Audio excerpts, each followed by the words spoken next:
உங்களை ஆயுர்வேதம் டுடே மாத இதழ் வழங்கும் இயற்கை நலம் சேனல் அன்புடன் வரவேற்கிறது. இன்று நாம் தொட்டால் சினுங்கியின் மருத்துவ குணங்களைப் பற்றி பார்க்கலாம். பிறர் தொடுவதையோ காலால் மிதிப்பதையோ விரும்பாத மூலிகைகள் உள்ளன. அவற்றில் மிகவும் பிரபலமானது கரும் பச்சையும் சிவப்பு நிறமும் கொண்ட தொட்டால் சினுங்கி எனும் மூலிகையாகும். இது சிறிய செடி போல படர்ந்து வளரக்கூடியது. சிறிய கூர்மையான முட்களை கொண்டது. ரோஸ் கலர் பூக்களை உடையது.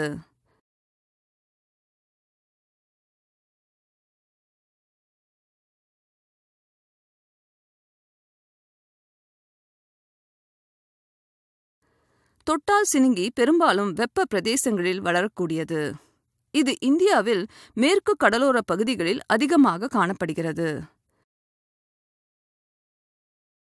இது ஆரம்ப காலத்தில் அமெரிக்காவில் தோன்றியிருக்கலாம் எனவும் பின்னர் இந்தியாவிற்கு வந்திருக்கலாம் எனவும் கருதப்படுகின்றது. உபயோகமாகும் பாகம் இலை, வேர். பொது குணங்கள்: டானிக்காக இரத்த விருத்திக்கு பயன்படக்கூடியது. நரம்பு தளர்ச்சியை போக்கி ஆண்களுக்கு வலுவூட்டக்கூடியது. மருத்துவ பயன்கள்: இலையின் சாறு இரத்தத்தை சுத்தப்படுத்தக்கூடியது. இவை பாக்டீரியாக்களை எதிர்க்கும் சக்தி கொண்டவை. 1 பங்கு இலையுடன் 10 பங்கு நீர் சேர்த்து அடுப்பிலிட்டு காய்ச்சி பாதியாக ஆனதும் இறக்கி வடிகட்டி வைத்துக்கொண்டு தினசரி காலையும் இரவும் உணவிற்கு முன்பாக 10 to 20 மில்லி குடித்து வர கிட்னி செயல்பாடு தூண்டப்படும். செயல்பாடு குன்றிய கிட்னியையும் ஊக்கப்படுத்த உகந்தது. மூலம், பௌத்திரம் போன்ற ஆசனவாய் கோளாறுகளுக்கு இலையையும் வேரையும் சேர்த்து நன்கு கழுவி வெயிலில் இட்டு உலர்த்தி பொடியாக்கி வைத்துக்கொண்டு தினசரி காலை 3 to 5 கிராம் அளவு பவுடரை சிறிது பால் சேர்த்து குழப்பி சாப்பிட்டு வர நல்ல நிவாரணம் தெரியும். அளவில் பெரிய பௌத்திரமும் கூட எளிதாக சுருங்கிடும்.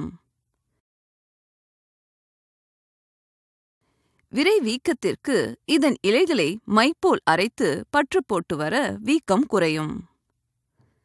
கை கால்களில் உள்ள தசை வீக்கத்திற்கும் கூட இதன் இலைகளை சிறிது அரைத்து பற்று போல போட்டு வர வீக்கம் வற்றிடும். இடுப்பு வலி, முதுகுவலி போன்ற பிரச்சனைகளுக்கு 2 கைப்பிடி அளவு இலைகளை எடுத்து ஒரு பெரிய வாளியில் வெந்நீர் வைத்து அதில் போட்டு சிறிது நேரம் உட்கார நல்ல பலன் தெரியும். தொட்டால் சினுங்கி நீரிழிவிற்கும் ஒரு சிறந்த மருந்தாக கண்டுபிடிக்கப்பட்டுள்ளது. இதன் இலை மற்றும் வேர்களை நன்கு கழுவி உலர்த்தி பவுடராக்கி வைத்துக்கொண்டு தினசரி காலை எழுந்தவுடன் வெறும் வயிற்றில் 4 to 8 கிராம் காலை சிறிது நீர் அல்லது பாலில் குழப்பி சாப்பிட்டு வர கட்டுப்படாத நீரிழிவும் கட்டுப்படும். இயற்கையோடு இணைய விரும்பினா சப்ஸ்கிரைப் பண்ணுங்க. இந்த பதிவு பிடிச்சிருந்தா லைக் பண்ணுங்க, ஷேர் பண்ணுங்க. மீண்டும் சந்திப்போம். நன்றி.